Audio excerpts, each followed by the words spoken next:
ഞാൻ കഴിഞ്ഞ ദിവസം നിങ്ങളോട് പറഞ്ഞൊരു കാര്യമുണ്ടായിരുന്നു, അതായത് ഒഡയോണി ഇന്ത്യ നമ്മുടെ FC ഗോവ വിടാനുള്ള സാധ്യതകളെല്ലാം തന്നെ ഉണ്ടെന്ന്. എന്തായാലും അത് തന്നെ സംഭവിച്ചിരിക്കുകയാണ്.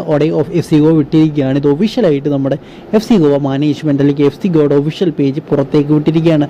സോ എന്തായാലും താങ്ക് യു ഒഡേ എന്ന് തന്നെ പറയണം. കാരണം വളരെ മികച്ചൊരു താരമായിരുന്നു അദ്ദേഹം, അതിലൊരു സംശയമില്ല.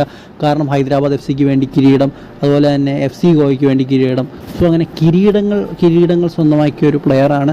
സോ എന്തായാലും അദ്ദേഹത്തിൻ്റെ വിടവാങ്ങൽ അത് ഇന്ത്യൻ ഫുട്ബോളിന് അല്ലെങ്കിൽ ഇന്ത്യൻ സൂപ്പർ ലീഗിന് തന്നെ വലിയൊരു കേടാകുമെന്ന് തന്നെ പറയണം. എന്തായാലും നമ്മുടെ എനസിപ്പോവിച്ചിൻ്റെ ഒരു സ്റ്റോറിയാണ് ഇപ്പോൾ ഏറ്റവും കൂടുതൽ വൈറലാകുന്ന. ആ ഒരു സ്റ്റോറി നിങ്ങൾക്കിപ്പോൾ സ്ക്രീനിൽ കാണാൻ സാധിക്കും. അതായത് നമ്മുടെ എനസിപ്പോവിച്ചും നമ്മുടെ ഇവാൻ ആഷനോട് ഒരുമിച്ചിരിക്കുന്നൊരു പിക്ചറാണതിൽ.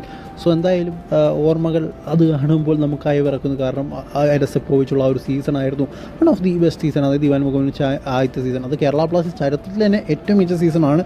അതുപോലൊരു സീസൺ പിന്നീട് ഉണ്ടായിട്ടില്ല എന്ന് തന്നെ പറയണം. സോ നിങ്ങളുടെ അഭിപ്രായം പറയുക, ഏതായിരുന്നു കേരള ബ്ലാസ്റ്റേഴ്സ് ചരിത്രത്തിലെ ഏറ്റവും നല്ല സീസണെന്ന്?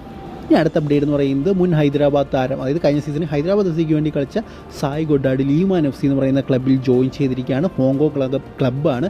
അതായത് അതിൻ്റെ അർത്ഥമെന്ന് പറയുന്നത് നമ്മുടെ സായ് ഗൊഡാർഡ് ഹൈദരാബാദ് FC വിട്ടിരിക്കുകയാണ്. സോ അങ്ങനെ മറ്റൊരു കൊഴിഞ്ഞുപോക്ക് കൂടി എന്ന് തന്നെ പറയണം.